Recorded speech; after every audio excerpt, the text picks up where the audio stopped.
Hello, gamers from around the world. This is Boxenberger, the video game enthusiast from Germany, and I would like to welcome you to today's episode of The World of Gaming, the number one podcast where we discuss everything that the world of gaming has to offer. We talk about games, news, technology, and Dutch. I'm in gamers heaven this week. I don't know how you feel. It is fantastic with all the new game releases. Absolutely rammed full of games at the moment. Absolutely. Not enough time in the day, week, or month. Yeah, true that. So we have plenty to talk about today. But before we do that, I would like to welcome our awesome community. I see a lot of familiar names already in the chat. A big welcome to you guys. Of course, big welcome to everyone who listens after the fact, either here on YouTube or on Spotify, Apple Podcasts, wherever you're listening. A big welcome. And Dutch, my man, how are you doing today? Yeah, I'm doing well. Anyone who's seen the post switched round my media room now. I'm not in the smaller room, I'm in the bigger room. So everything's been lifted and shifted and swapped around. And it looks beautiful. I've got a bit of space now and breathe. But also it's a bit cooler in here, which is always a good thing. And my microphone's able to be set up in a better location. So it should be nice and crisp and clear for you now, because the microphone is not here. You can't see it anymore. It is underneath me. It's right here. So yeah, I'm good. You sound a lot better today. You sound good. Your lovely voice is coming through a lot better. So that is good. And man, your new gaming room, your media room, it looks fantastic. You've shared some pictures of that in the DMs. For those who listen or watch here on YouTube, they can see at least a small part of it, and it looks beautiful, man. Beautiful. Yeah. Good. Yeah, very happy with it. Of course, naturally, I'm waiting for the Switch 2 to come so I can replace this. You already got your pre-order down? Not yet. Nah, I think there's no mad rush. I'll be able to pick one up. Okay. Good stuff. So, today we will, of course, talk about Shadow Drops and a big game that was Shadow Dropped earlier this week. But of course, we will have plenty of other stuff to talk about. We will talk about Gamepass. We'll talk about a Phil Spencer interview. We will talk about new infos on Doom and Marathon and all the good stuff. So we have a fantastic podcast here today. Again, a big welcome to all our listeners. And before we dive into the podcast, of course, we would appreciate it if you guys could hit the like button. If you're new here, consider subscribing. And of course, if you are on Spotify or Apple Podcasts, consider rating us over there. And if you have a few minutes, we would absolutely appreciate a review over there. So, but with that out of the way, Dutch, before we get into some news and some topics, we need to talk about the most important part in gaming, and that is, of course, the games we are playing. And we want to know from everyone in the chat, of course, what are you guys playing? Leave it in the comments if you do listen below after the fact. And Dutch, before we hear what you have been talking, I almost missed a channel member chat from H. Julia for being a channel member for 15 months. Thank you so much for the support. And the member chat simply says hello, and a big hello to you, and of course, again, to our community. But Dutch, let us know, what have you been playing? We haven't talked in 2 weeks since I was out last week. Indeed. So, much like yourself, when you were away, you completed a game that I've completed, which is South of Midnight. Sweet. Thoroughly enjoyed it. Really good, really great story, great characters, amazing artwork, very beautiful game. Soundtrack was phenomenal all the way through. Absolutely. It goes with the scenery and it increases as the scene goes on. So it kind of starts as this like little quiet background music, and as you get closer to going against the big bad, the villain of that particular level, then it grows into a big ensemble. With full lyrics, etc., and which is fantastic. But it was the combat was basic but okay. It wasn't like over the top. It wasn't too little. It was kind of just all right. But thoroughly enjoyed my time with it. It's by far Compulsion's best game that they've ever made, easily. by a country mile. And yeah, thoroughly enjoyed my time with it. It was a fantastic experience. So hats off to the team at Compulsion for that one, and hopefully we see more of that type of thing from them going forwards, because I think that worked out very well. Yeah, absolutely. Outside of that, much like everybody else, and we'll be talking about it, I also jumped onto Oblivion Remastered. Sweet. Yeah, we will talk about that in a separate segment right after. Yes. After our playlist. Indeed. Yeah. Yes. Yeah. Awesome. Yeah, but that's all I've really, obviously with moving the room around and things like that. That's all I've really been playing there. So yeah, just finished that off, and I wanted to get it finished off, of course, with Clair Obscura being dropping today, and of course Oblivion coming out of the blue and dropping. So now we've went from having a game and then Clair Obscura to having 3 big titles in the space of a very short period. And at the end of the month, begin the next month, we've got the new Doom. Only 3 weeks away. It's crazy. It's crazy indeed. So so now I've got lots of big games to play. Yeah, you do, and you still have to play Assassin's Creed Shadows, which I know. I don't know when I'm going to find time for that, you know. But you really need to. It is really, really good. But let's see what the community has been playing. Dustin Lambert in the chat says he's been playing South of Midnight still. He's only missing 50 floofs and 7 readables. And he just beat a 2-toed Tom without getting hit. Nice. I mean, South of Midnight was fantastic indeed. H. Julia is playing Oblivion. Nice. Probably many do that. Now, if my timeline and my friend list on Xbox is any indication, of course, Oblivion. Exactly. Agent X-Force says the following: with there being too many new games on Xbox at the moment, he's struggling to decide what to play. I have therefore resorted my default potato. Sweet. And he started Oblivion. Of course. And Dazarus in my chat's been playing Ride 5. It's a motorcycle game. Okay. See, I have no idea what the game was. Sweet. And Dustin Lambert also got all the new achievements for Vampire Survivors to keep it at 100%. Sweet. So, nice.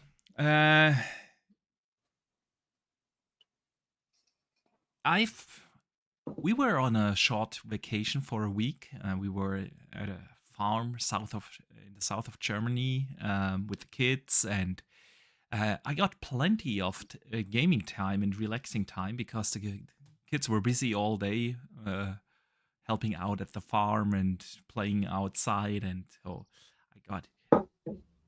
In a long time, I finished a book, man. I was reading a book, but I also had my Aces Rock Alley with me, and I love that thing, man. I played through South of Midnight there. I only was in, I want to say, chapter 5 or so, which when I played at home on my Xbox, and then I played the entire game on the Alley. Finished it there, loved it.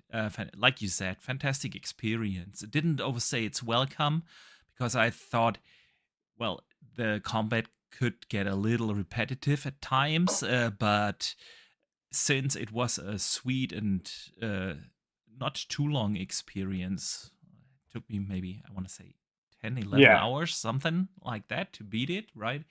That was fantastic experience through and through. It's beautiful, like you said. The soundtrack is fantastic, and I can only recommend that game to everyone, man.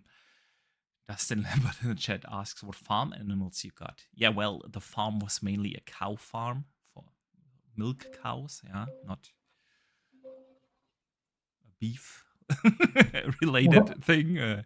They mainly had cows, but of course they had also a few chickens, a few pigs, a few horses, a few dogs there, stuff like that. And you put the kids to work on the farm, didn't you? Yeah, And then I whilst did. you game. I did. They were helping, with the cows, and they were feeding the chickens, collecting eggs, and I don't know. They were busy all day. So my wife and I, we just had a lot of time to really relax. The weather was good for the most part, and it was a super relaxing vacation, man. Just like a vacation needs to be. And if you have small kids or little kids, my sons are 7 and 8 years old.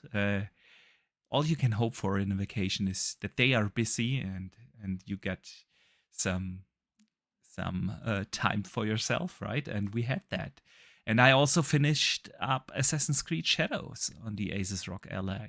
And man, I just loved that game. I think it is one of the best, if not the best, Assassin's Creed game to date. It's absolutely fantastic. Great story. The open world didn't feel as bloated as in like Assassin's Creed Valhalla, right? There were tons of really good side stuff to do. I did all the assassinations that they offered, and it was just a fantastic experience. Drop Dead Gorgeous, right? Great soundtrack. It has it all, man. It is Assassin's Creed at its best. And what I really did enjoy is switching in between the two main characters. They really played different. With Yasuke, you cannot really do stealth, so you kind of have to. He's a tank. Yeah, he's an absolute tank. So if you cannot figure out how to do, like, for instance, a castle mission or something with Naui, which is heavily relying on stealth, right? You just switch to Yasuke and you go in with your swords. I just wanted to say guns blazing. I don't know how you would describe it with if you have a sword. Swords blazing. Swords blazing, right? And then in other missions, you just do the stealth stuff with Naui, and you just go back and forth in between the two. You can also like replay their background stories as optional side content, but it was really good and really well done. So I was having a blast with that. And then we came back Dutch, and then of course Oblivion dropped, and now I've been in Oblivion, and I think we can use that as a segue, right? We can indeed. We can. I've already got my Oblivion gameplay playing on screen. Yeah, let me briefly close our poll in the chat. As always, you were able to vote what we're going to watch here today, and it's no big surprise that Oblivion won, so let me just put that on. And I mean, what can I say? The rumors about the Oblivion remake, Dutch. I went back actually. We had 12 podcasts this year. Yeah. And now guess how many times did we have the Oblivion remake, remaster on the topic list, at least? I don't 4 even times? know. Yeah, it was close. 5 times out of 12 podcasts we had it. So, and usually where there is fire, there's smoke, right? Yeah. But I have to admit, I did not expect them to shadow drop it. We learned over the weekend, oh yeah, it's gonna be a Monday thing, 21st, right? The rumors, the leakers have put that out. Then on 21st, we got an announcement for Tuesday, 22nd, of an Oblivion reveal. And honestly, I still didn't believe that they are going to shadow drop it, because obviously today, Thursday, right, is Expedition 33 Day. Claire Obscure, big Xbox Game Pass game. They had it in the Developer Direct in January, comes out, and it's getting fantastic reviews, by the way. I haven't had the chance to start it yet. I will do that over the weekend, though. By all accounts, it is almost a masterpiece in terms of a JRPG. Oh, yeah. indeed. A French RPG. I think it's Metacritic right now at 92, and OpenCritic was at least earlier, it was 95, right? It got 10s, it got 9s. It's super highly rated, and I cannot wait to play it. So apparently, it's got some of the best. I mean, I've been looking at the reviews and things like Mr. Matty Plays. He's a big JRPG fan, and he's like, it's one of the best turn-based combat systems he's ever used. The soundtrack's fantastic. The story's brilliant. Yeah. And it's only made by 30 people. 30 people. Man. He said it's insane, and obviously, it's if you're only buying the game, it's $50 or £41 something. If you're buying it, it's not an expensive game, but it's for what they've give you and what they've managed to do. I think it's phenomenal. Yeah, absolutely. So I was already excited for the game because I love JRPGs. I love turn-based games. And I think I said that before in one of our podcasts when we talked about that game, that a lot of the fantastic JRPGs that do have these turn-based systems over the last couple of years were all in that retro pixel art style, right? Yeah. If you think of Ayuden Chronicles or Octopath Traveler 1 and 2 and all the good stuff, Sea of Stars and so on, they all had that same retro pixel art look, which can be beautiful. I mean, if you look at a game like, I don't know, Octopath Traveler, that looks beautiful, but it is this retro kind of art style. And with Clair Obscur, we're getting a turn-based JRPG, right? With phenomenal visuals, phenomenal production quality. And so I was already super excited for it, and seeing all these great reviews only got me more excited. Today I only got like 30 minutes of gaming time right before this podcast, and I was tempted to start it, but I thought, no, let's wait. I want to like give that game proper time, so I'll be playing that over the weekend.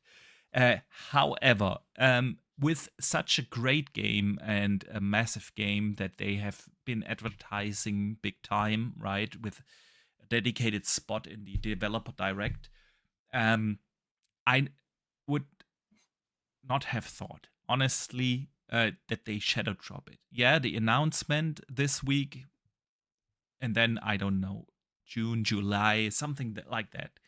But I was wrong, man. I was wrong. They had that 15-20 minute presentation Tuesday and explaining what they did with the thing, and bam, there it is for everyone to download, right? Massive download, 120 gigs. Yep. Yeah. And I haven't got this hardwired yet because my modem's in the other room. I'm getting that switched over, but so everything's currently wireless in here. So my download speeds have also like halved at the moment because it's over wireless. So see, I only have 100 Mbit, so it took me like, I was sitting there, it was like German time, what was that, 6 p.m. or so when it dropped, and I was sitting there like starting the download. It took me 4.5 hours, so I wasn't able to play that Tuesday. I had to start on Wednesday then. But yeah, man, total surprise, because Oblivion is not just a simple game. I mean, it's the Elder Scrolls, right? One of the biggest gaming IPs out there. And Oblivion is one of the... I mean, a lot of people say it's the best in the series so far, right? We actually have that in the community question, so we can debate that later. But obviously, Oblivion, 20 years old, still one of the landmark RPGs. For its time, it was just doing stuff that other RPGs have never done before, right? And I'd seen online a debate, why they call that actually a remaster, not a remake, because it's running now fully in Unreal Engine 5, right? They did redid every asset in the game, everything. Yeah. Yeah, they overhauled the UI. They even recorded new lines. They New changed. facial animations. Yeah, they changed the leveling system. It's now a mixture of the original one and the one you're familiar with from Skyrim, right? Yeah. So what they did with that thing is just amazing. It looks fantastic. It's Yeah. drop dead gorgeous. On console, it comes with two modes: quality mode and performance mode, right? Both of them run really well. Of course, there is, like you would expect from a Bethesda game, a few bugs I've run into, but it's kind of the part of the experience. But overall, Yeah. this is running really well. Nothing game breaking. I haven't had a game breaking. It didn't crash or anything in the 5 hours. Oh, I want to note something. Have they turned off weapon degradation? No, they have not. I feel like they have, because the weapons aren't really. No, there is weapon degradation still in there. There is. Doesn't feel like there is. It's not as invasive as I remember it, honestly. Yeah, so I remember it being significantly worse. Yeah.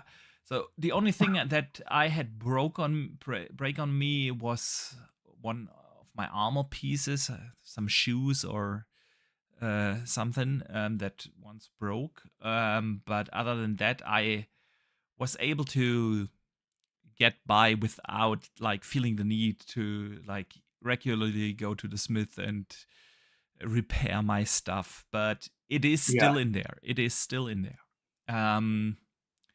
But that's part of the thing, and I think that is what this I would rather call it actually a remake. Let us know in the chat, what do you guys think? Should we call it a remaster or a remake?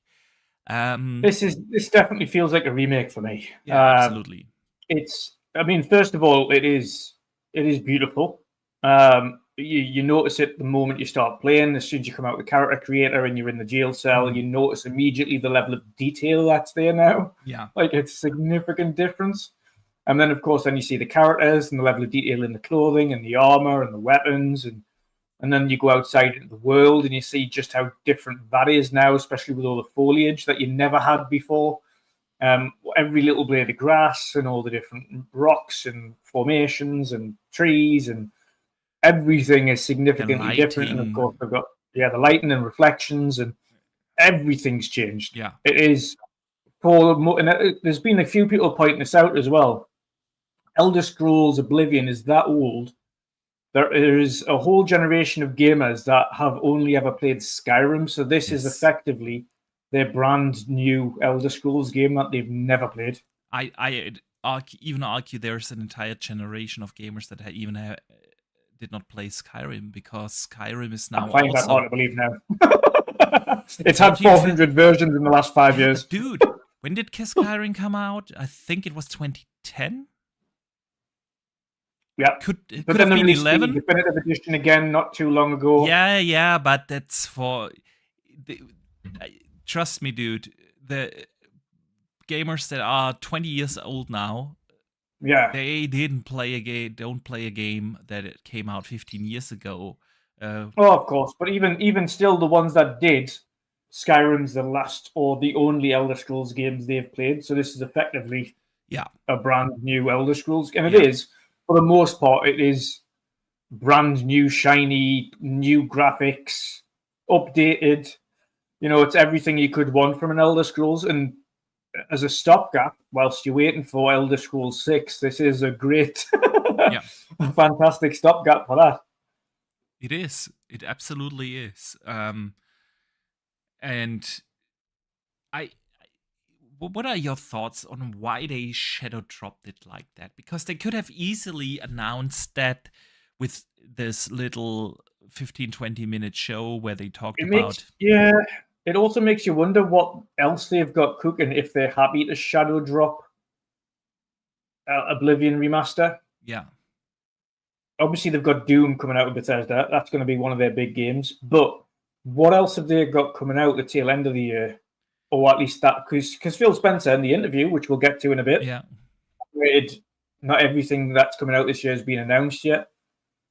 Is there something else we're not aware of that is coming out from Bethesda later on this year? Or is ES6 or a Fallout or something like that closer to next year than we might think? Yeah, it's a good question. That's why I was so surprised, and I was thoroughly convinced that this is. Or is it just a case of the game is done? There is nothing else we can do to get this thing. Yeah, but like we could push it back, but it would be for the sake of pushing it back. Yeah, but then even then you could have stretched it a little bit better out, right? We do have Clair Obscur coming this week. We have Doom in 3 weeks, and then another 2 or 3 weeks later we have Tony Hawk. And then you could have put it in like July, because you're absolutely right. For the tail end of the year, the second half of this year, what do we know so far? We do know about Outer Worlds 2 and the unannounced, but we all know it's coming, Call of Duty, and that's it. Now, I'm not saying that's... GTA. Yeah, well, there's GTA, but that's not an Xbox game, right? No, but of course everyone's going to try and miss that. Yeah, I get that. So, I do get that. However, they could have easily put Oblivion in July or so to stretch it out a little bit. Yeah, of course. On part of me also thinks Xbox just know this is an easy money spinner. Yeah. As soon as we announce it, drop it. And I mean, we've seen the Steam numbers, like 180,000 in the first day. Like immediately, obviously, you save a lot of the just like money. Just money. You save a lot of marketing money, right? It was a super cheap campaign. You didn't even have to have a social media team hyping up the game for a couple of weeks. They just dropped it. It's out there. Bam. Have fun with it. And like you said, within like 2 hours or so, or 2.5 hours, they passed 100,000 concurrent players on Steam. That is nuts, right? That's not including PlayStation. That's not including Xbox. You can guarantee, or Gamepass. Guarantee it will release on Switch as well. Switch 2. Yeah, I agree that will be there. So yeah, I mean, it is. Everyone's playing it. Everyone's talking about it. Everyone's excited about it. So they did something right. Yeah.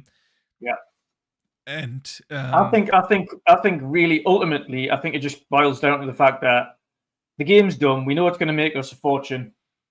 Just release it. It's nice, easy, quick money. Plus, and we'll get to that a little later when we talk about the Phil Spencer interview. If you look at how dense the first half of this year is with game releases, and if you look at the second half, and I'm not saying it's empty. I mean, with Call of Duty and Outer Worlds, they have 2 massive Game Pass Day 1 releases, and Ninja Gaiden 4, which is second party, but still, it's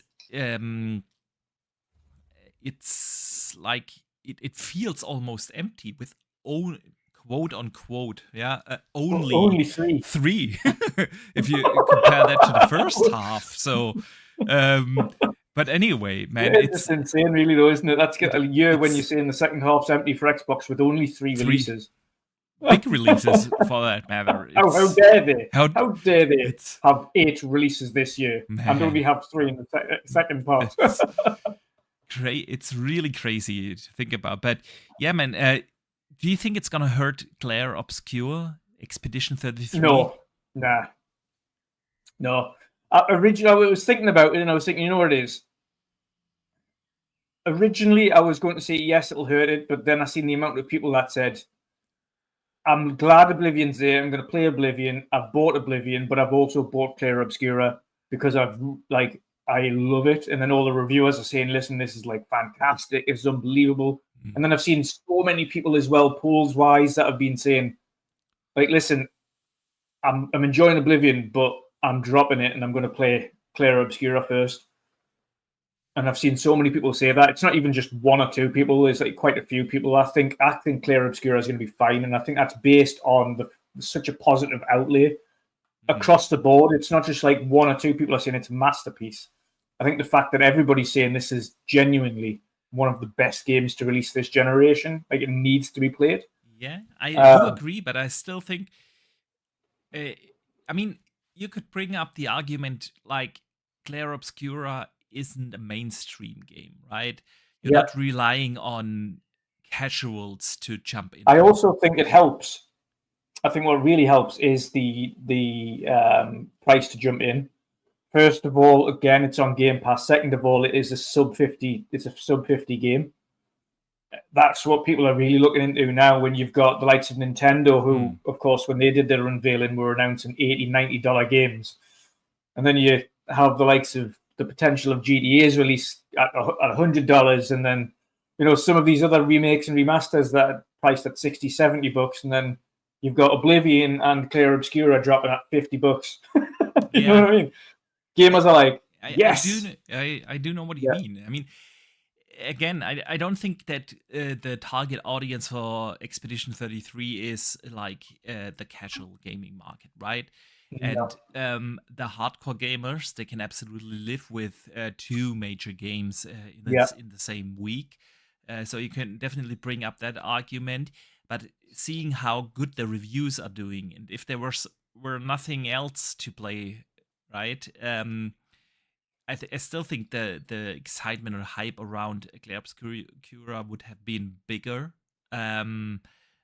But yeah, I will be playing it. You will be playing it. And I think Game Pass also helps there a lot, whether it's on PC or on console, with the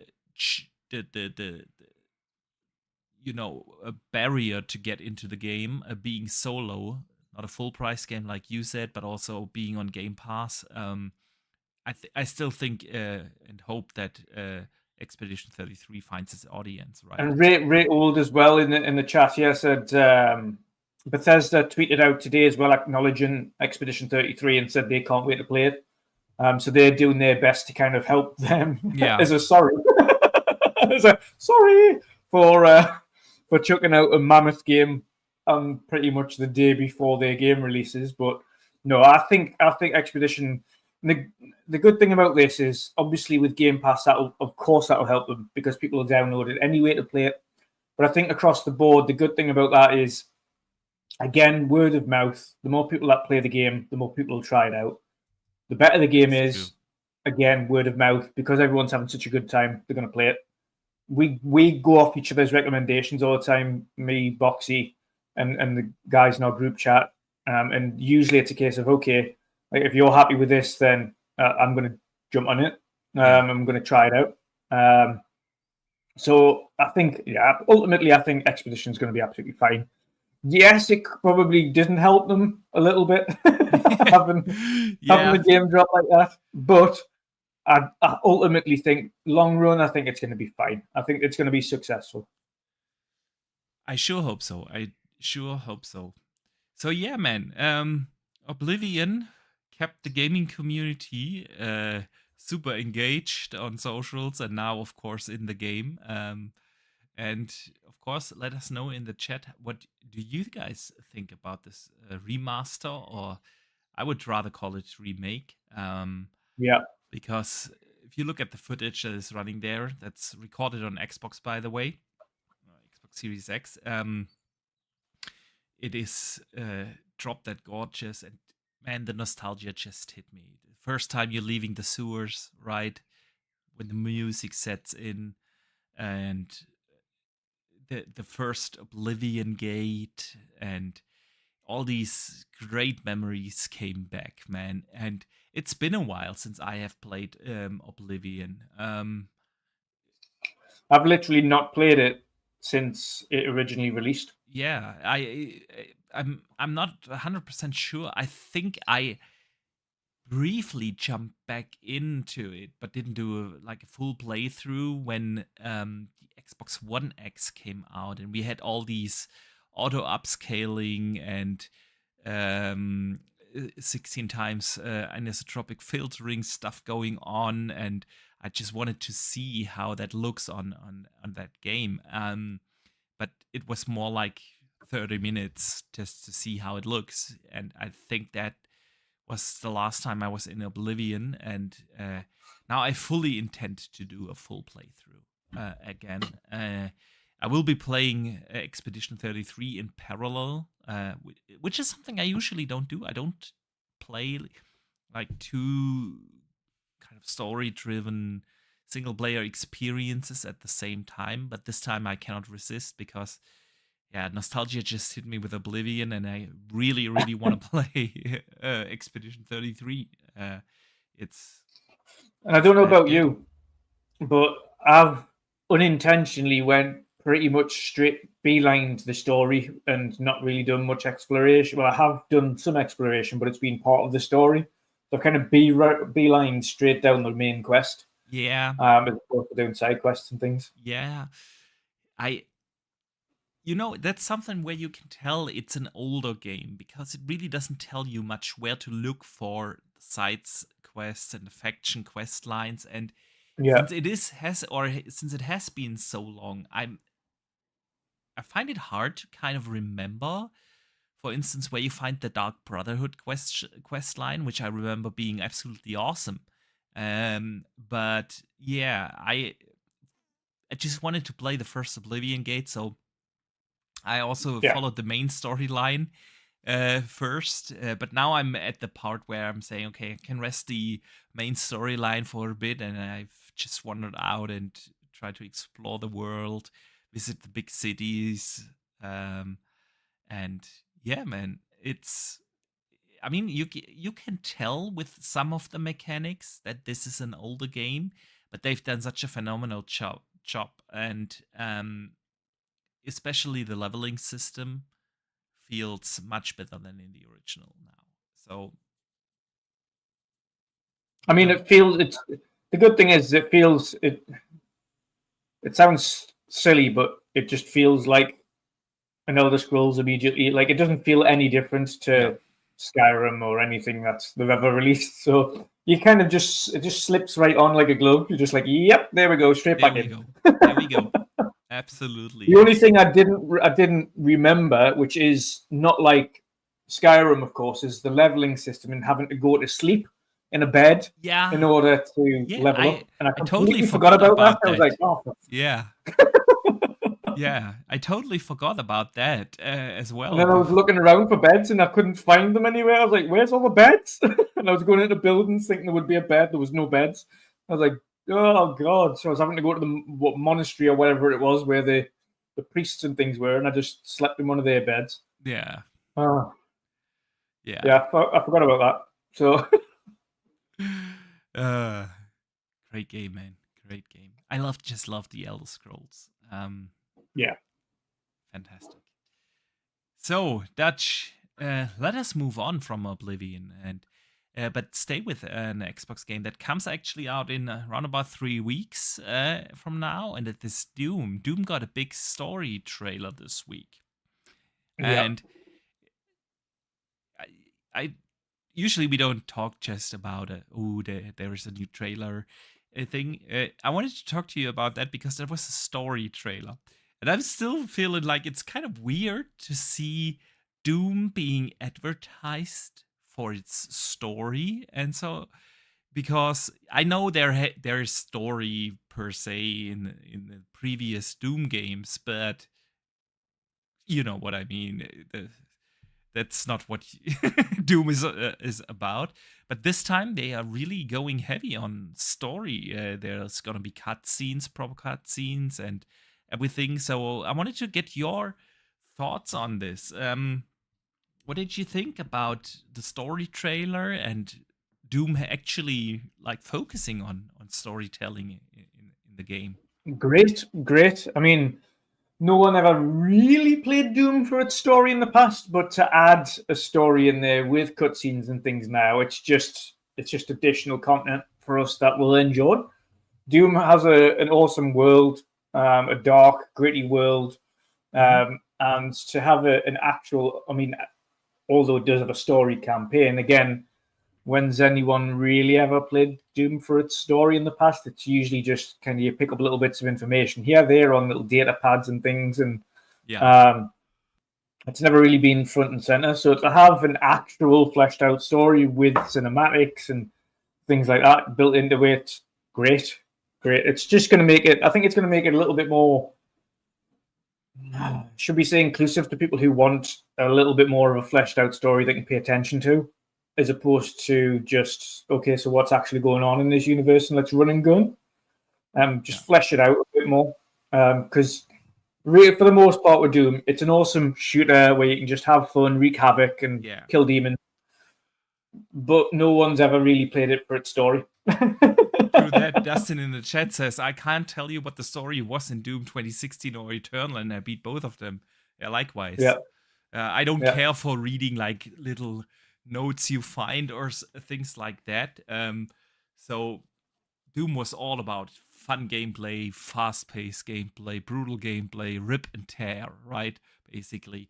And so I'm really intrigued to see what they do with a storyline in a Doom game, yeah. And I find it very interesting that they actually cared to put out a story trailer for Doom. Yeah. So yeah, good times ahead, man. Good times ahead, and I mean, we already touched a little bit on this, right? That it's crazy to look at how dense the Game Pass releases are in the first half of this year. I mean, we started this year with Ninja Gaiden Black 2, also remaster, Shadow remake, dropped, yeah. Shadow dropped, followed by Avowed, right? Then we had South of Midnight. Now we had Oblivion and Claire Obscura Expedition 33 today. Then Towerborn. Right, Towerborn. And then we have Doom, which we just talked about, coming up in a few weeks. And early June, we get Tony Hawk 3 and 4, right? And that's just the first half of this year. And so I wanted to talk to you about Game Pass and the value there, because we also had other games released there that were not like heavily advertised by Xbox, but like Atomfall, also day one launch on the in Game Pass. It's still in my backlog. I didn't have the chance to play it yet. But the developers from Rebellion came out this week, and said that Atomfall was a huge success. I mean, they passed 2 million players, right? And that Game Pass was a massive success for them.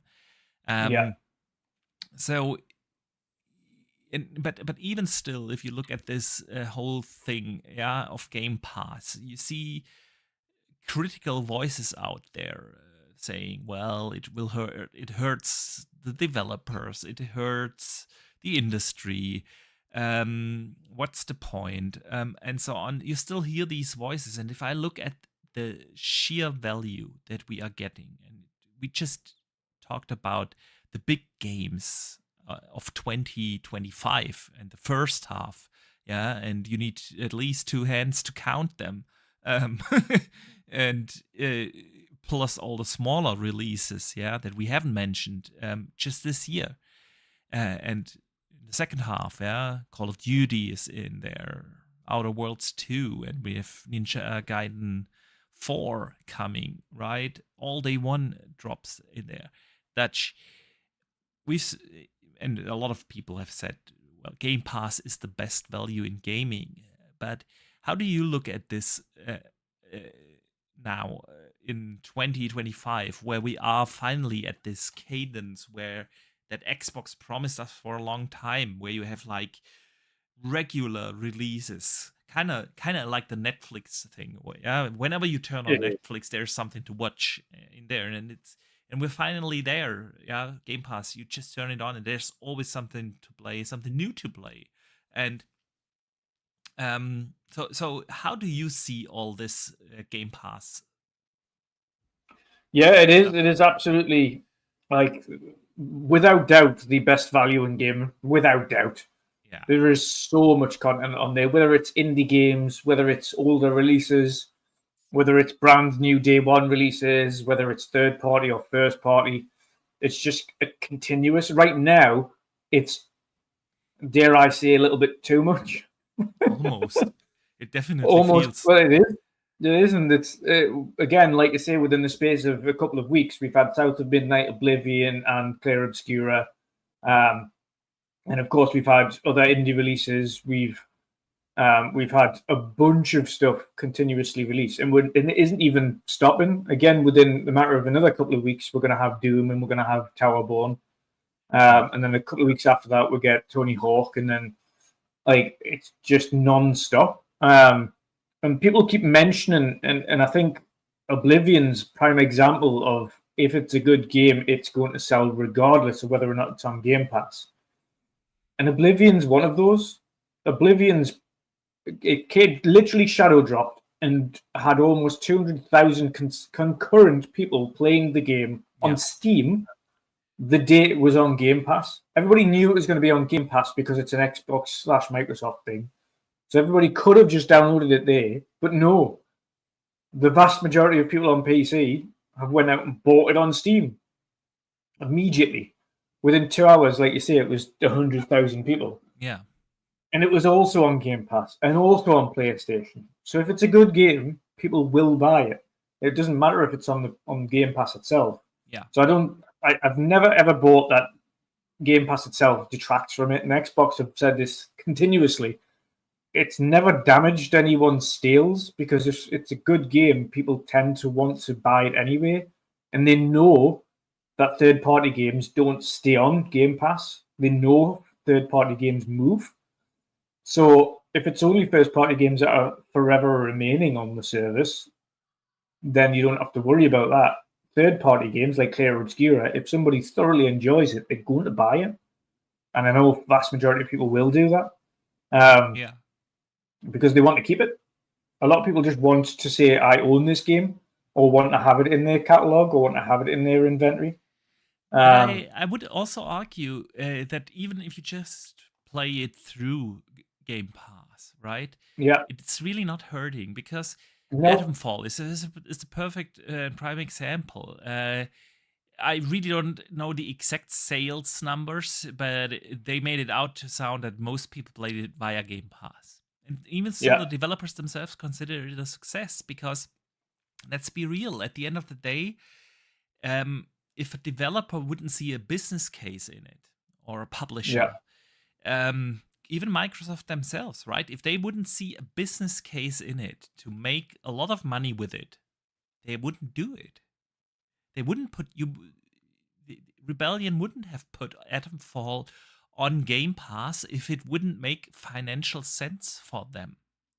Yeah. So even though Xbox has been very silent about how these deals work with the developers, and we know that it works different for every game and every one of publisher. them different, yeah. Some just get a certain amount of money to put it on there. Others get it by, I don't know, player counts. Others get a percentage. It's very different. I would say some of them might have things like performance-related bonuses, so you get this amount if this many players is achieved, this amount if this many players is achieved. Exactly. So, but none of them, not a single developer would put it on Game Pass if it wouldn't make financial sense for them, right? Yeah. And I remember us having the developers of the Toy Soldier game. Pardon me, I'm blanking on the name. I know what you're talking about. Damn it. Maybe someone in the chat knows the Toy Soldier game. We had them on here and we asked them, like, why don't you put it on Game Pass? They literally just said, it doesn't make sense for us. It doesn't mean that it... So it's very... Developers are in there to make money, right? And publishers. And so this whole narrative about, if you don't buy the game and play through Game Pass, you hurt the developers. No. They make their money from you playing it on Game Pass as well. And we had a similar discussion.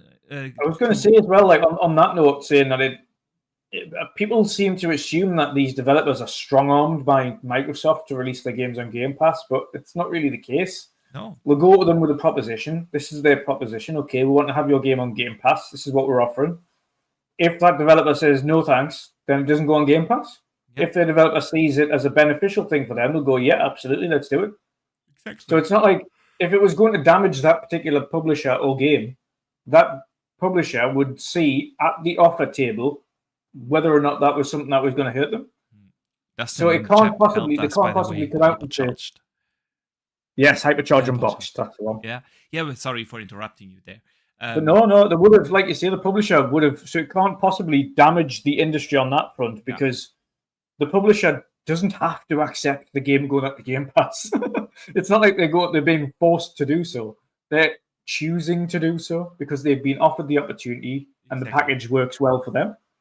For others, it might not, but we've heard from indie publishers, we've heard from Sega, we've heard from now we've heard from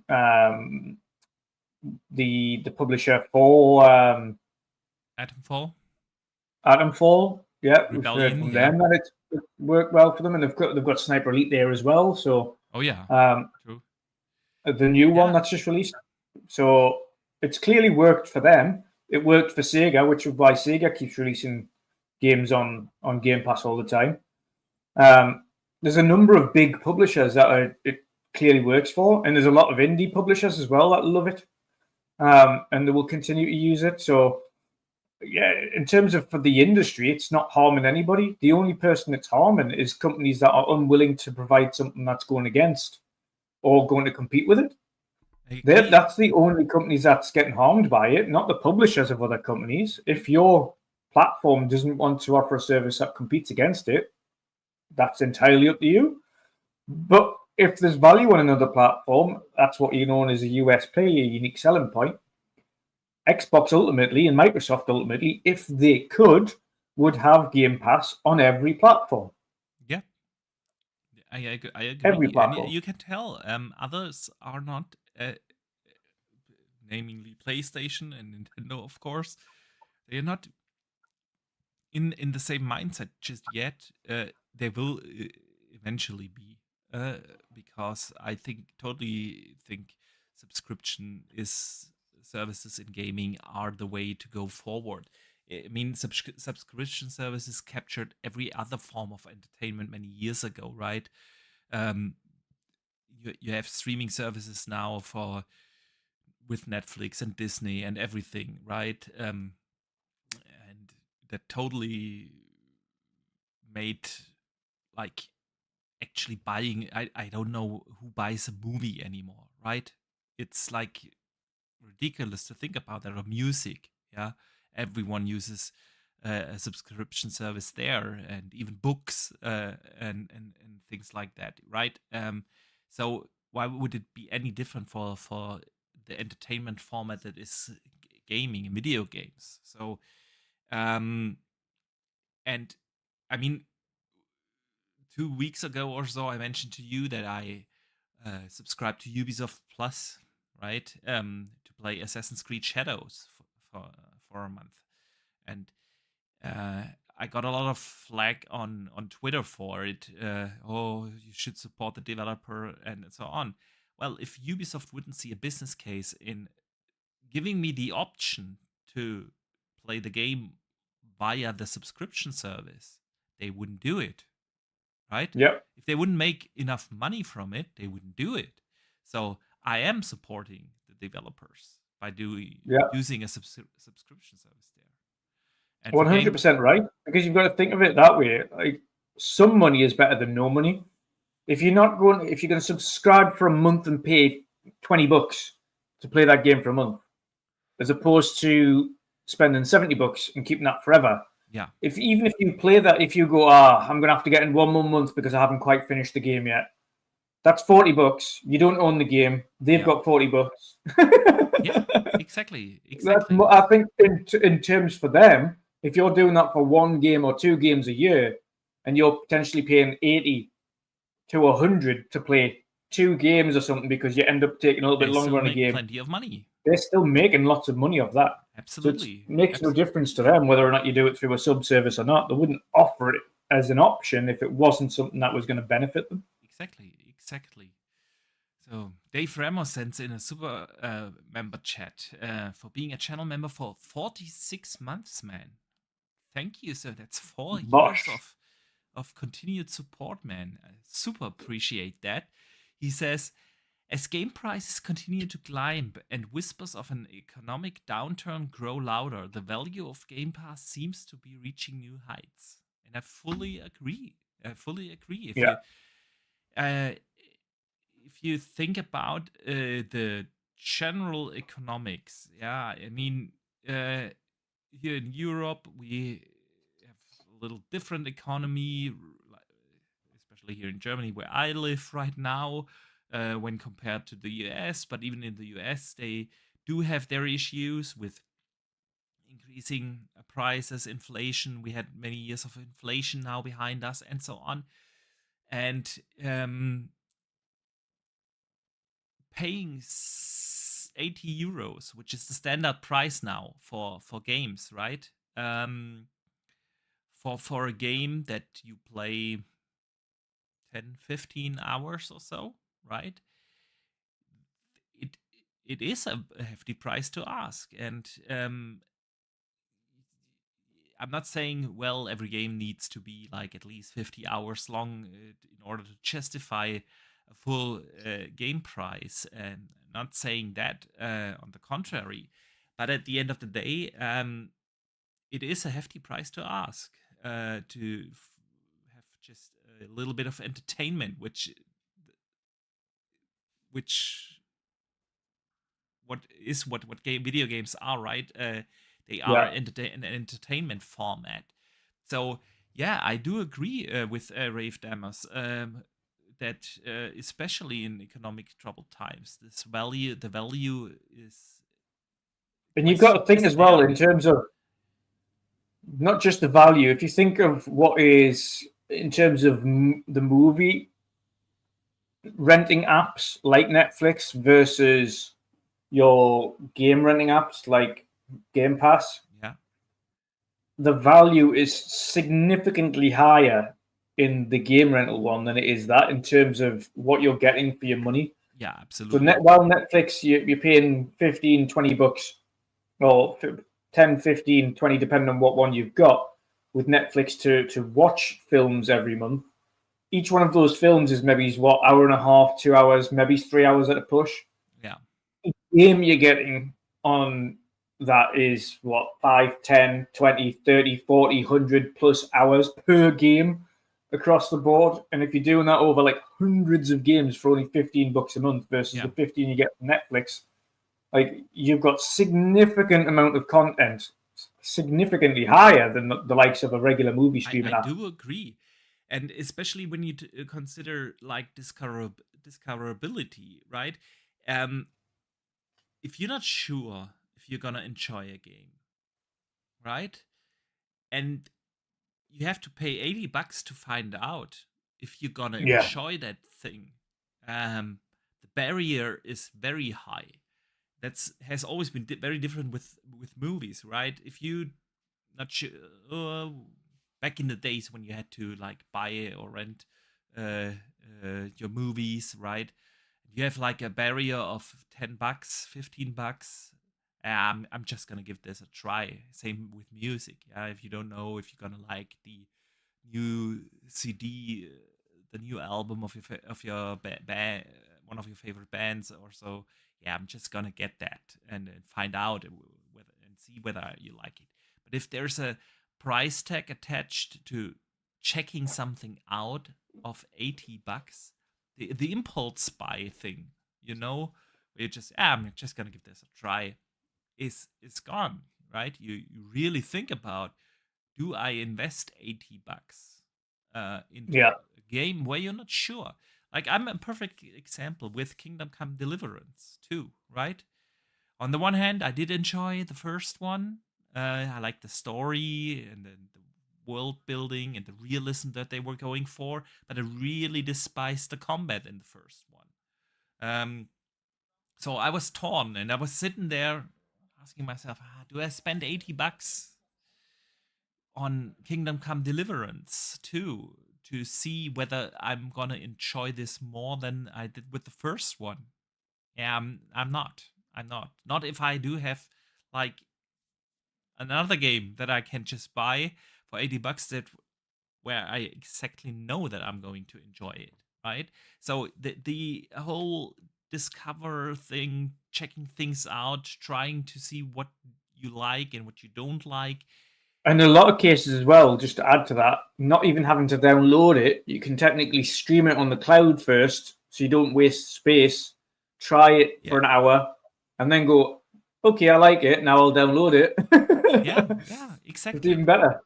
Even better. So also for things like that, this is absolutely insane. And then, of course, this year Xbox is absolutely killing it. I totally did enjoy Avowed.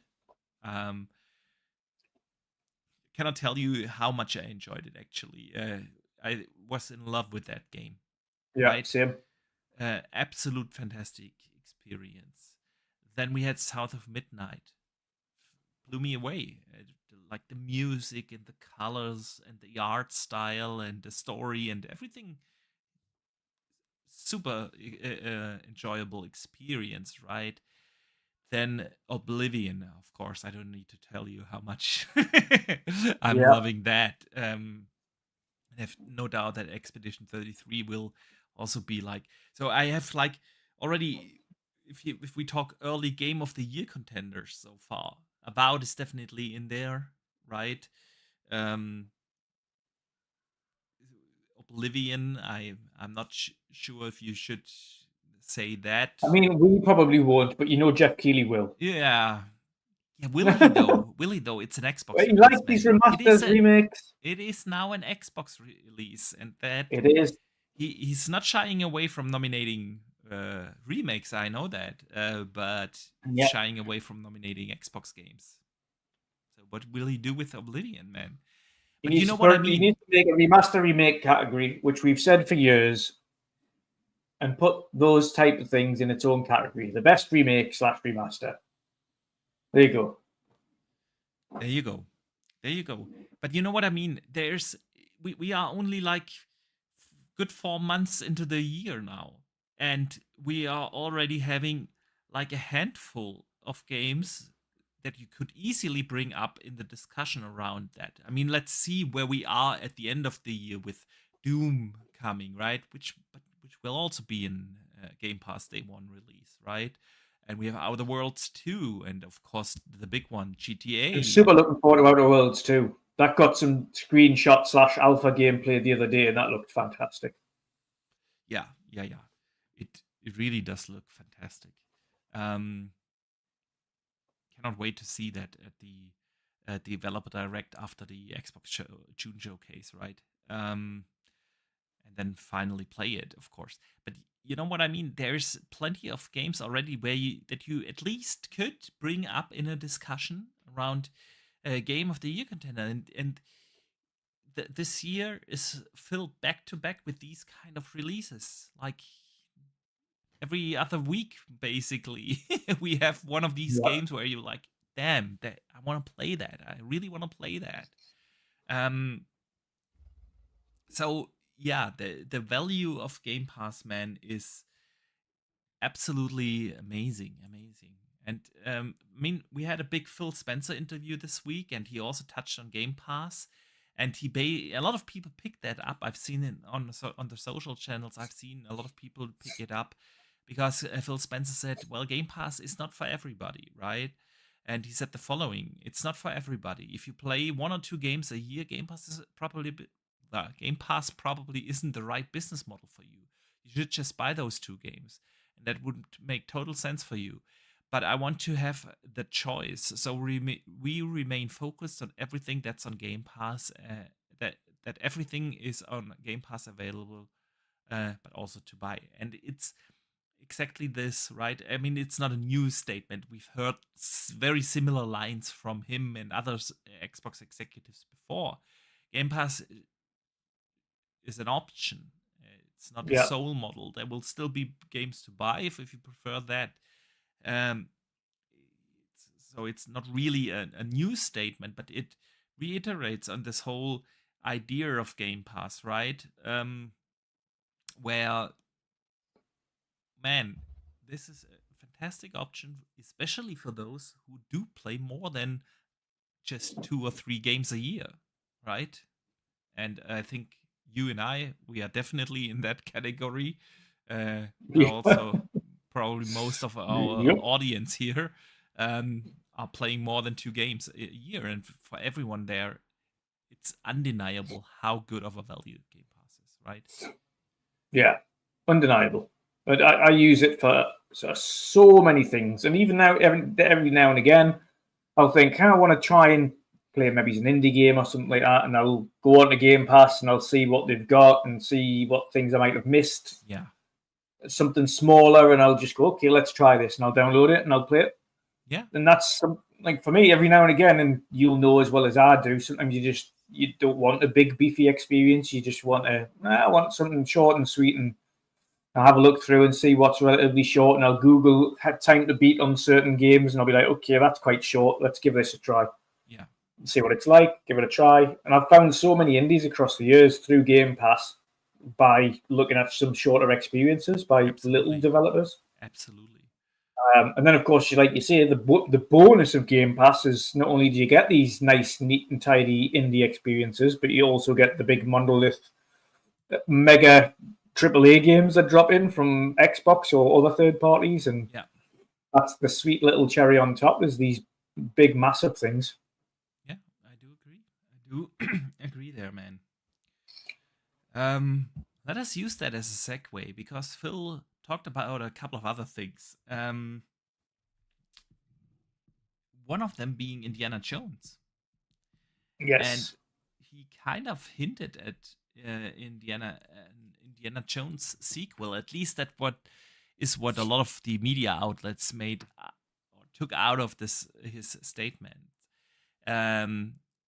Where Phil Spencer said he's really happy with how the Great Circle performed, and of course they are looking forward to bringing that now to PlayStation, which, by the way, brings up also the question, what would PlayStation do right now without all the Xbox releases, right? Forza Horizon coming there, Oblivion now there, they have Doom in 3 weeks there, they have Indiana Jones now dropping on there.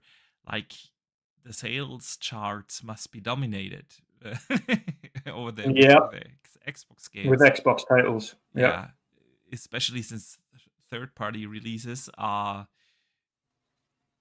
compared to that, relatively light, right? But anyway, he also said something in his interview about the possible sequel. He just answered, we think there's life in that franchise. So basically hinting towards, okay, we might do something again with that IP, with that type of game. What do you think? Are they going to do a second one? Would you like one? Oh, absolutely. Absolutely. There's absolutely no doubt in my mind that Disney would have looked at that and thought, that's fantastic. Let's have another one of those, please. No doubt in my mind. That game was fantastic. It felt like Indiana Jones, top to bottom. It just felt like a game version of a movie from the series. If anything, it was one of the best Indiana Jones stories since the original trilogy. I do agree. I absolutely. Which is, they couldn't ask for more than that. It was a fantastic story. The characters and the acting were absolutely on point. It was almost indistinguishable from actual Harrison Ford, which is even better for him. Graphically fantastic. Gameplay was good. Exploration was good. Story was fantastic. So, yeah, it's an absolute. I think for Disney, it's a no-brainer. For Xbox, it's a no-brainer. I think it's why not? Why not? I mean, if they are really happy with how the game performed with the player numbers, there's no reason not to do it, right? I doubt that Disney would say no, like you said. I also think with Troy Baker and his phenomenal voice performance, where it was almost impossible to distinguish from original Harrison Ford, right? Um, Yeah.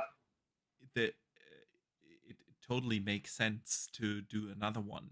And And the good thing is about an Indiana Jones franchise is that there's always going to be a tomb or some mystery to yeah, solve or something. There's always something they can create that revolves around the Nazis and some form of bad guy that's taken over and some form of magical hidden gem or item or mechanical device that they need to find and stop yeah, somebody having. There's always something that they create story wise. There's just infinite possibilities for them to create, and absolutely. they kind of had a little bit of a time travel kind of segment in this one where they kind of ended up in like World War II for a moment, and back at like over in Japan, and then went forwards again a little bit, and then you're like, okay, right, this is going all over the place, but that's what that kind of franchise needs. I mean, it is infinite possibilities. They can just come up with whatever storyline they want, and I'm sure they do really well. Yeah, I agree. I agree. So I fully expect Machine Games to do another one. The question is whether they will finish up Wolfenstein, the Oh trilogy, yeah, first. yeah. Yeah, I I would think they will. yeah, I would agree there. Um, I think the next game will be the wrap up to the Wolfenstein trilogy, and then we'll see a sequel, and or maybe who knows? They do have multiple teams now, working on two franchises in parallel. Could totally see that happening, especially if you look at how Xbox supported their newer acquisitions, which Machine Games falls under, right? More funding and so on, and who knows? Maybe they do have a second team now, and they can work on both IPs in parallel. I think Machine Games will Ray Oid in the chat as well saying isn't Machine Games breaking into two teams now? I would expect there will be, but like Bethesda. Um, and again, you've also got contract teams, so a lot of these teams kind of contract out to other teams to help them. So they go, okay, right, well, this team plus contract teams are working on this game, and this team plus contract teams are working on this game. Yeah. And again, of course, IdTech, really big engine that a lot of them kind of use, and a lot of people in the industry have kind of been aware of now. So it's quite easy to get them on board with that. And a lot of Microsoft stuff now is even easier because a lot of that is Unreal these days. So getting other teams to help them out with things now and help that cadence remain strong and quick has never been easier for them. Yeah. Now, in the past, when they like with Halo, when they had that on Slipspace engine, that was a pain in the arse, and now they've got that on Unreal Engine. So again, getting more people on board and getting people in and creating for that game is significantly easier than it was in previous gens. So yeah, I think it'll be two teams, and one will do Wolfenstein, and the other one will do Indie. Yep. And I'm sure, aren't we getting a Indie DLC? I'm sure there was a DLC meant to be for Indiana Jones. I'm sure there was. There was something. Yeah. I'm sure there was meant to be a story DLC for the Maybe Great Circle. we'll find out at the showcase in June. I mean, it's only 1.5 months away. The June Exactly. showcase. Could totally see that. I could totally see that. That Phil Spencer talked also about something that I actually really wanted to talk to you about. About their slate of games for 2025, and he Yes. explained himself that he really feels great about Xbox in 25. And I mean, even if they would stop releasing games this year, it already would have been a fantastic year for them. But we do know about a couple of games that are yet to come: Doom, Tony Hawk, Ninja Gaiden, Call of Duty, Outer Worlds 2, right? That's something. Oh, and Dustin in the chat says my volume is low compared to yours. I need to adjust that a little bit. So there. I hope it's better now. Anyway, what Phil Spencer had to say is he said the following: "For us and the rest of this calendar year, I really feel great about the slate of games. We just had Avowed come out, and I have to go backwards and just say Obsidian continues to do a great job. We've obviously talked about the Outer Worlds 2, South of Midnight, Doom. There's more stuff, some stuff that's unannounced, and I'm walking in my head to make sure that I don't leak anything." That's what he had to say. Yeah. And obviously, that was like 2 days before they shadow dropped Oblivion. So it could very well just be that, right? But then you think about it. Call of Duty hasn't been announced yet. Everyone knows it's coming. It's not a secret per se, but officially it hasn't been announced yet. Double Fine, it could be. And then, yeah, exactly. And then we earlier already mentioned, that in the first half of this year, we had like every 2-3 weeks a major release coming to Game Pass. And we will continue to do so until June, right? Doom is coming next. Today we have Expedition 33. We have early June Tony Hawk, and so on. And we joked about it earlier that we only know about 3 games in the second half. Yeah. Yeah. And how dare they? And if you think about it, they could have easily, for instance, Oblivion this week, they could have easily moved that into the second half of this year, just to stretch things out. So why shadow drop it like that when you already have a big release this week, right? If there is not more to come, and so it could also be a new Forza. Is exactly what I was about to say. If you think about it, Forza Horizon, for instance, we don't need inside. That's never ever had a big long release. They usually that's always just been announced. It's out summer. It's out the summer. Exactly. And it's been 4 years, right, since Forza Horizon 5. That puts Forza Horizon 6 on a 4-year development cycle, which is twice as long as the previous Forza Horizon games. So we don't need inside sources to make that guess that could very well be, especially now with Fable being a 2026 game, right? Why Playground could easily drop that this year, and it totally would make sense. Yeah, you already mentioned Double Fine. What else could there be? I mean, for this year, right? That we don't know of just yet. The game that is completely went off the radar, the heist game. Yeah, Contraband. Yeah. Contraband is also a perfect example. When they announced that 4 years, I feel like most people have forgot about that game. Yeah.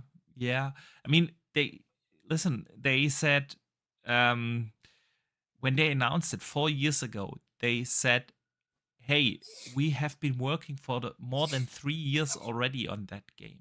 So with that, it's a 7-year development cycle. It could very well be. I remember Everwild from Rare, right? Ooh. Right before Christmas, New Year's, they put out this tweet where they said, "Yeah, we will have more to share next year." So next year, meaning of course 2025. Imagine if Everwild just dropped.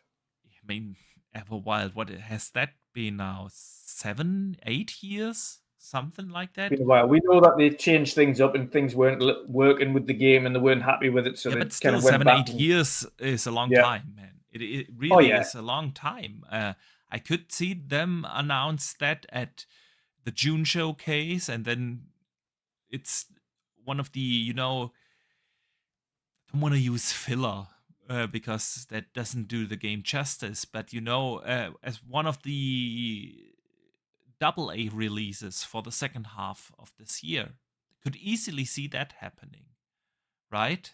And that's the thing, because Xbox pipeline is so full and many games have been announced 5+ years ago. Yeah, there's also um, the Elder Scrolls Online team, ZeniMax Online. They have been working for 10 years now. Since 2015, they have been working on a new IP. I mean, when is Yeah. that game going to come out? I'm not saying that I don't see such a game then like being announced in June and released in September or something like that. Um, but that's what Xbox pipeline looks like now, right? There are, like you said, so many games. There is the IO Interactive game, right? That is Yeah. apparently still in the works. That could come out this year. I could see that happening because it's been a while since IO actually released a game, and the game has been in the works for 5 years at least. Yeah. Yeah. We have, of course, games like Clockwork, which I personally would assume it's a 26 game, but nevertheless, who knows, right? There's just so many things, and I think also if you do look at the last two showcases of Xbox, you already could see the trend that they show more and more games that are not that far out. I mean, there have been these games like where okay, that's like a 3 year plus release. But for the most part, you always felt like, okay, Xbox can afford it now to not show games that we will have to wait 3, 4, 5, 6 years. Yeah. They kind of had to do that at the beginning of this gen, back in 2020, when they knew, okay, man, we are about to release a console and our games are a couple of years out before we actually can fulfill that promise of a regular release cadence for our games. They kind of had to like announce games that are years out, yeah, because you kind of need to sell the console, and you kind of want to promote the console and say, hey, if you invest in our ecosystem, see, you will eventually be playing Avowed, right? That was announced Yeah. 2020, and we got to play it in 25. So they kind of had to do that. But they don't have to do that now anymore.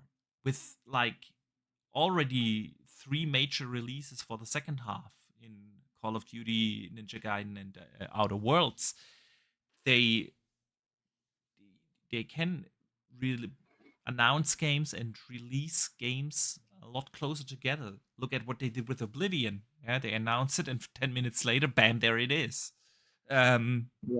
Ninja Gaiden 2, Black remake. Black, yeah, just bam, there it is.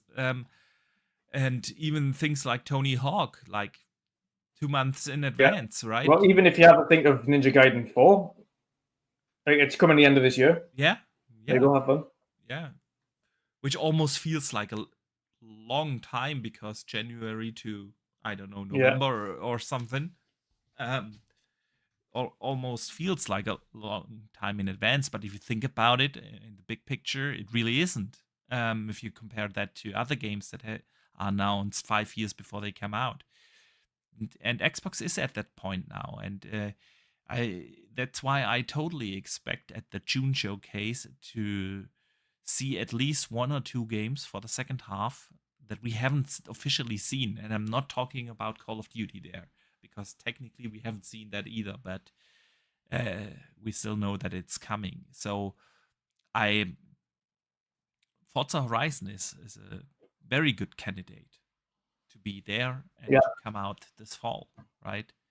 And it would also explain a little bit, maybe, or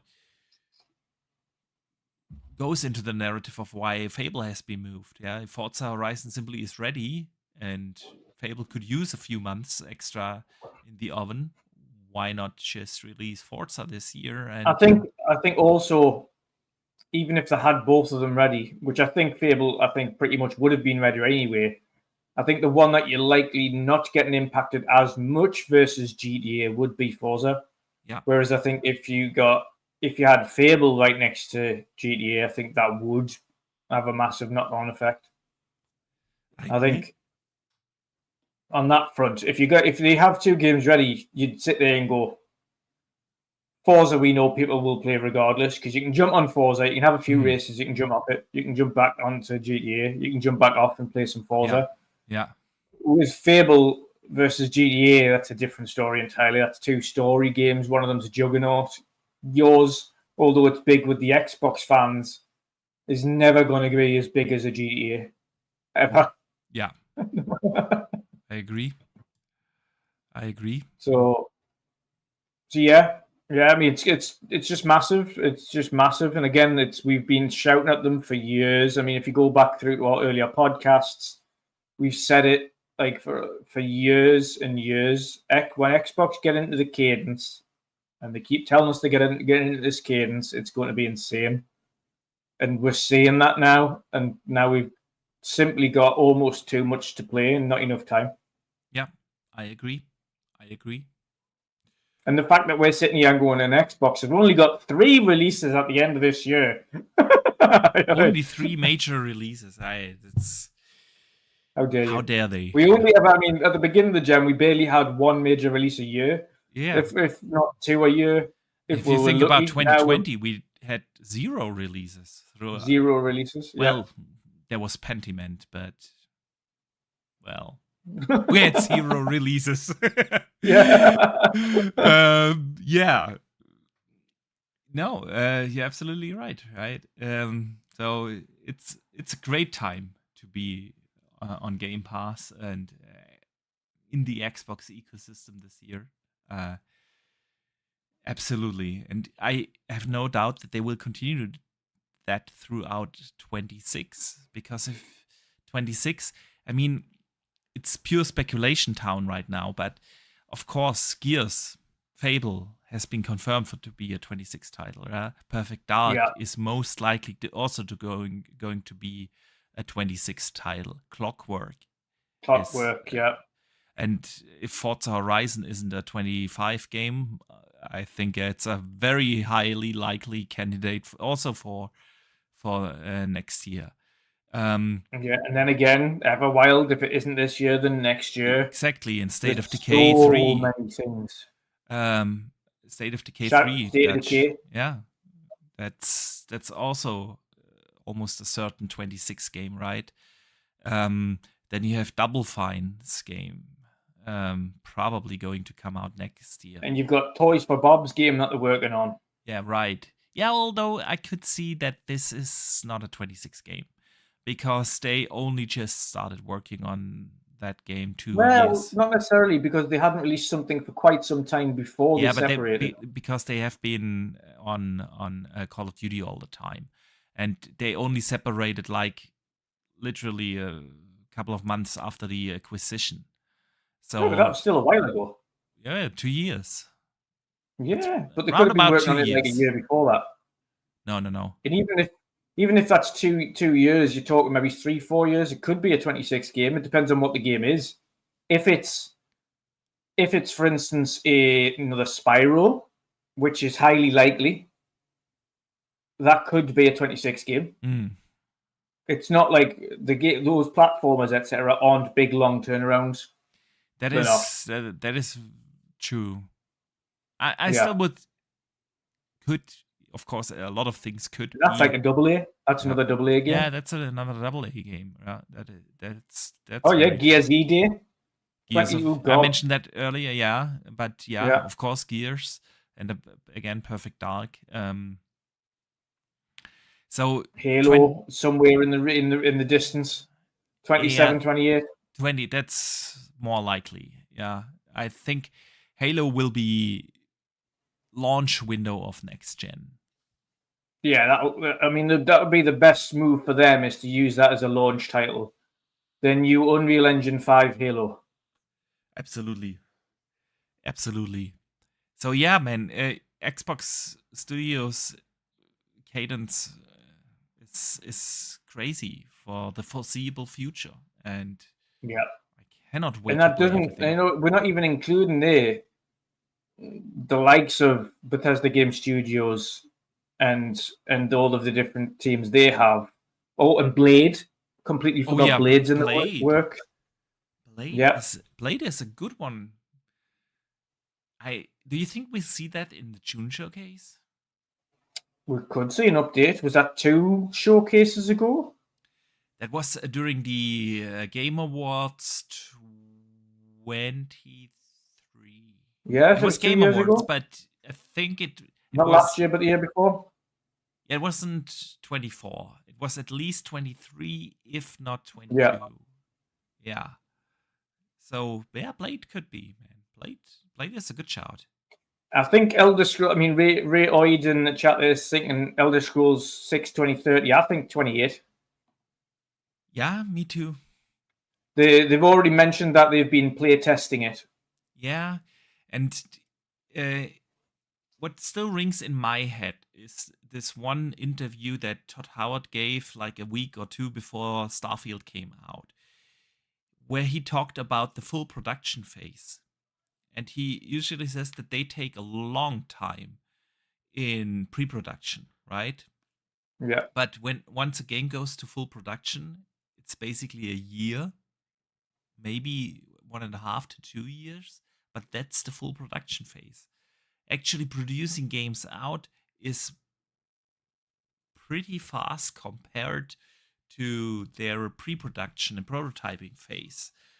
And so yeah, I don't think it's a 26 title, but I see that, and I could easily see that the game is now for a year or so in full production. So 27, 28, that's something where I'm looking at the Elder Scrolls 6 as well. Yeah. And I mean, if it depends. I mean, the rumors saying Xbox is going to bring out the next gen in 26, and I still think that would make total sense for them. But of course, a lot more voices are now okay, especially with them bringing a Xbox branded handheld with Asus this year. I could see next gen in 27, right? Is my mind has shifted there a little bit. I think they could move it to 27, especially since Nvidia and AMD are a little bit behind in R&D in their new chips generation. And again, right? I would suppose Xbox would also be looking at their pipeline of games and also thinking what would be best to release stuff with. Yeah. Are we in a mad rush to release these? Yeah. Not just the game, but there's the hardware. Are we in a mad rush to release the hardware right now? Yeah, Probably exactly. not. Exactly. And then if you think about a 27 and you launch that, now if you're talking 27 for the next gen, you're in that window where you could bring Halo, where you could bring the Elder Scrolls, games like that, as games for the launch window of your next gen. Yeah. That would totally make sense. So yeah, we shall see, man. We shall see. All right, Dutch. Let us move over to our community questions this week. Indeed. As always, you guys can write in questions or topics you would like us to discuss. We put up posts on all the social media channels, usually on Wednesday, but a lot of people also send just DMs or contact us somehow to hand in questions. And as always, we don't lock them behind a Patreon or any other paywall. So everyone can write in. And the first question of the week comes in from Charles Wilson. And he asks, is GTA going to be a 26 title? No.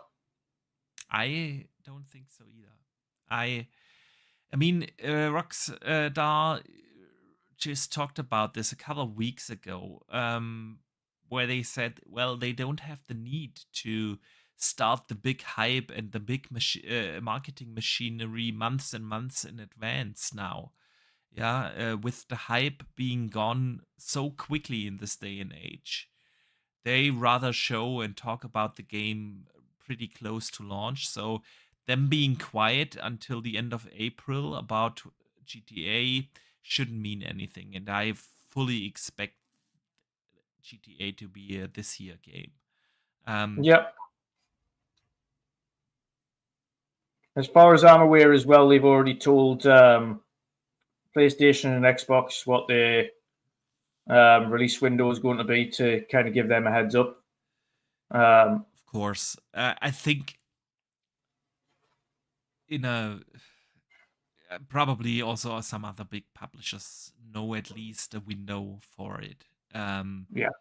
The big ones already know about it. Yeah. And they'll be like, listen, guys, I know you're worried. I know you're concerned because, of course, and not to blow their own trumpets, but they know GTA is an absolute juggernaut when it comes to sales. So they're like, they've already told the big guys, listen, this is when we're planning to release it. So just so you know how to plan things. Yeah. Exactly. That's what the deal is. And that's also, if it didn't already give it away, Ghost of Utah is dropping 8th of October. Yeah. Yeah, there's a reason. A lot of publishers start to put dates. I mean, the new Mafia game, Borderlands, we now do have dates for those as well. So, yeah, I think publishers do have a good estimate on when GTA is going to launch, right? Yeah. The funny thing is that, of course, Mafia and Borderlands are both by Take-Two. Sure. So obviously they know, but giving you a good understanding as to probably when it's going to release, have a look at when they're not releasing. Yeah, exactly. Yeah. That'll give you a good understanding. And that's why I'm still thinking people, end of November. So mid-end of November is GTA time. Yeah. Because they wanna own the Christmas. Exactly. They wanna own Christmas. They wanna own the conversation at the Game Awards, right? Yeah. And if they would release it like in September or so, the first initial hype would already have been gone, and so they will probably release it close to the cutoff date for the Game Awards, and then they do own the December, and they do own the conversation at the Game Awards, and they do own the Christmas period, and so yeah. I've got another question here that was just put into the chat there from Ray Oid. He says, with Microsoft's impressive lineup of games being released at a rapid pace, should they consider holding some titles back to serve as a cornerstone releases for the next generation of console? I think they will. Probably not. I think it will be intentionally, and not. I think a lot of the games as well, and they've mentioned this previously, a lot of the games are near completion, if not completed, and they're kind of just giving them more time whilst they figure out when they want to release them, as opposed to them required to release by a certain date. They're kind of now in the glorious and fortuitous position of saying, okay, guys, you can have a little bit more time because we think we're going to release you here. And we're going to release your game here, so you can have a little bit more time. Are you guys doing as well? Yeah, you are. Terrific. Okay, we'll release you this time. So they kind of just, I think Microsoft and Xbox now are kind of in the position where they can kind of dictate when they want games to release, as opposed to now kind of having to chase studios to get things done quick. Honestly, what I think how it works is that they are not like actually withholding more or less ready games. If a game is already in its late development stage, they're just gonna release that.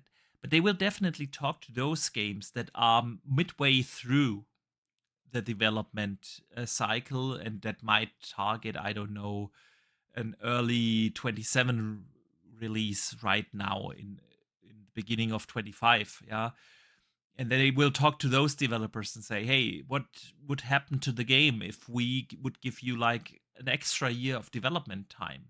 If we fund an extra year, what can you actually add to the game? How would that benefit to you? A game that is pretty late in its development stage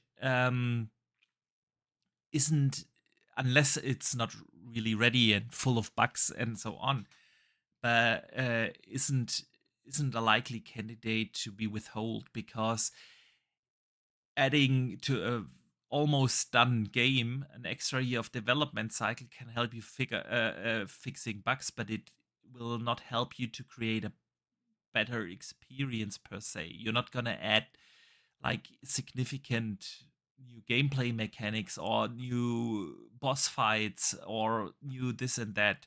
Yeah, you kind of need to have a game more in the mid stage of development, not towards the end of. And I could see that them doing that, right? Just talking to developers, hey, what would happen to your game that is 2 years out if we gave you another year? Yeah, what could you add? I think we learned that as well with Double Fine and Psychonauts 2. And yeah, exactly. Perfect. How the example. state of that game was before they were purchased, and Microsoft gave them more time. Yeah. So, like, before that, we didn't have a lot of the boss fights. We didn't have some of these levels. We didn't have some of this. Like, because of the extra time we got given by Microsoft, we were able to put in these fantastic boss fights, and we were able to put in all of this stuff. Exactly. And I think they more look at it like that. So which game would actually benefit from extra development time, not in terms of just bug fixing, but in terms of adding to the game in the sense of making it a bigger game, a better experience. Yeah. Yeah. So the Big Bridge writes in and asks this. You know him for his very weird unique and wonderful questions. Yeah. Wonderful questions. Okay, he asks this. Your kid comes to you while you're playing a video game, and the time is ripe for a great introduction to video games. You have your entire game collection at your disposal, but not all games can make a fun, wholesome time. What's the one video game you'd play with your kid to establish their love for video games? Minecraft. Yeah, that's the obvious choice. Yes, it is.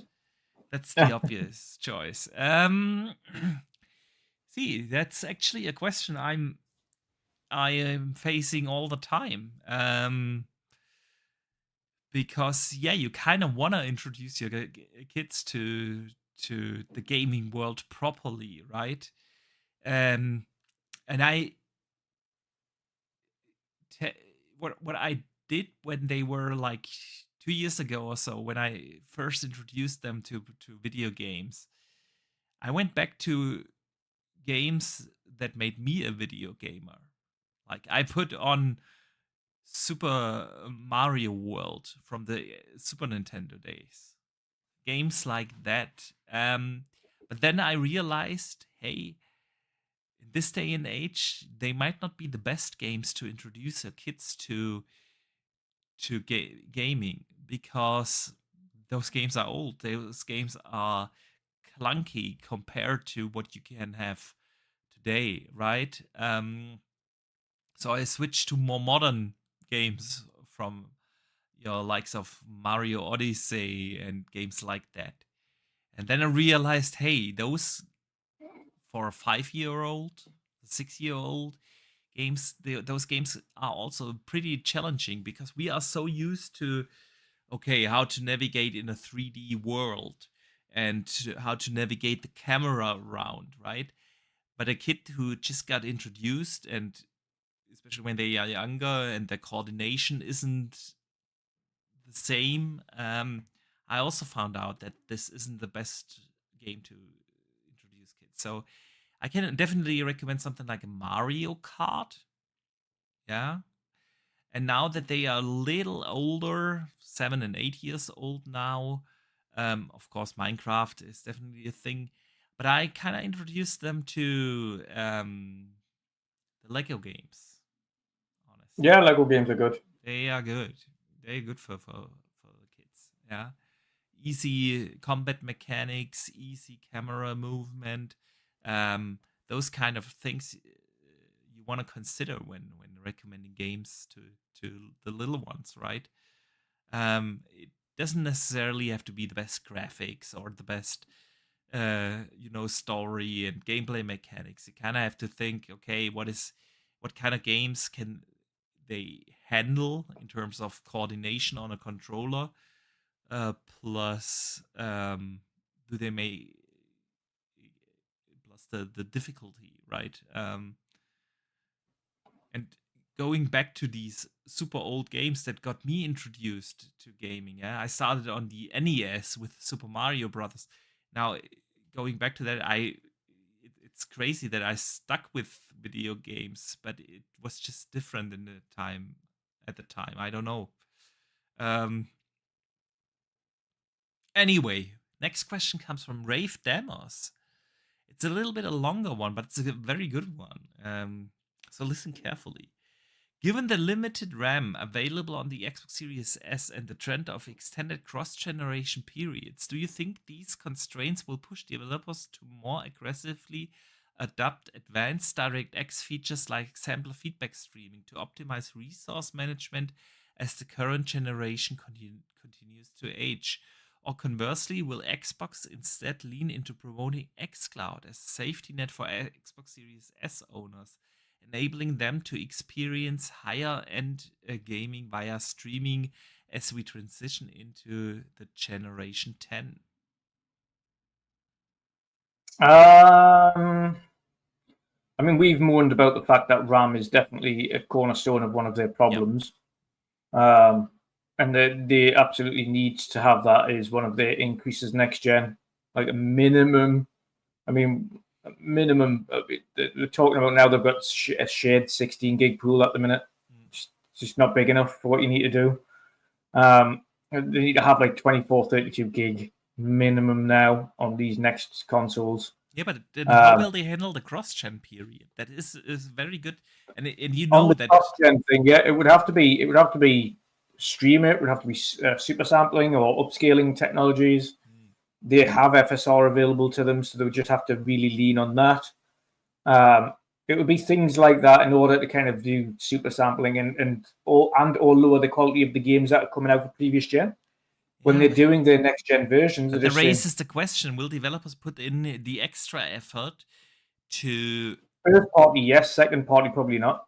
Yeah, but I'm thinking more like third party. What are third? Because most games are still they would be the same as like second party. They're unlikely to put in the extra effort, especially when you think with PlayStation, yes, because they've got a huge player base. With Xbox's Series X, are they going to put in the extra legwork right now based on their player base? Yeah. Probably not.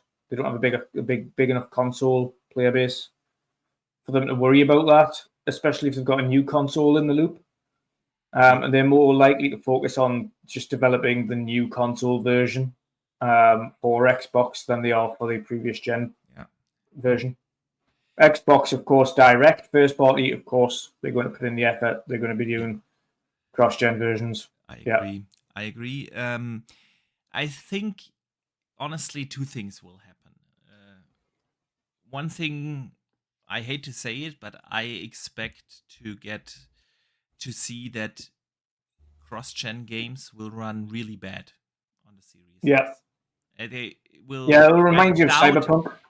Yeah, exactly. I doubt that a lot of developers, once next gen has started, will actually put in the efforts to specially optimize for Series S consoles. Yeah. So as much And as I we've hated to seen that. We've say, seen the after. We've seen the kind of thing afterwards from CD Projekt Red, who came out like a couple of years after and said, "Yeah, we kind of regret pushing that for previous gen yeah, because it really didn't. It held them back significantly, it which is held why them you saw back. Phantom Liberty was only for current gen consoles." Exactly. So I think that this is one likely scenario that we will see, that simply the last gen ports then for Series S will look on and or run awful. On the other hand, the second thing that I see is that we are talking a lot more about scalability in games now, because it has become the standard that all these games also launch on PC, and PC is a super scalable platform. Yeah, most games that come out still run on 1070 card, NVIDIA card, which is now a 10-year-old graphic card, right? And so a lot of the engines are a lot more scalable these days than they used to be, even when starting this gen. Yeah. Also, the handheld trend, the PC handheld trend. Yeah. Almost every game that comes out runs super well on a Steam Deck. Yeah. And Because of its scalability. Yeah. exactly, because they are so scalable. And so, yeah, will you get the best version of the cross-gen games on the Series S? Definitely not. But I think it is much easier for developers to adapt to lower performing hardware in a year 27 now or so. Yeah. Than it was even back in 2020 or in previous in previous gens. So yeah, great question though. Great question. Dutch, but that brings us already to the end of our show this week. I want to say a big thank you to everyone who listened here live, joined us live, but also, of course, a big thank you to everyone who listened after the fact on the podcast services, on Spotify, on Apple Podcasts, wherever you're listening. Shout out to you guys. But Dutch, before we let everyone out of here, let everyone know what you are working on and what you've coming up, man. Yeah, I'm not working on anything. Yeah. I'm just chilling. I'm going to be playing games. At some point, I might do a stream. Maybe I'm not going to do any kind of full gameplay streams these days. I might stream like a little bit of a game, and then I'll play the rest of it offline. So you might see me playing Expedition 33 on a stream, and I'll kind of just show off a little bit of it. But yeah, you might get occasionally one of them. If not, then you'll see me on the podcast again next week. Sweet. All right, guys. Again, a big thank you for joining us here today. As always, it has been a blast. And yeah, we will be back next week with the world of gaming on the regular spot next Thursday. Until then, we have plenty to play with Oblivion and Expedition 33 and everything else that is out there. So please enjoy your gaming time. I will absolutely enjoy Expedition 33 over the weekend and more of Oblivion. And until then, guys, don't forget to game on.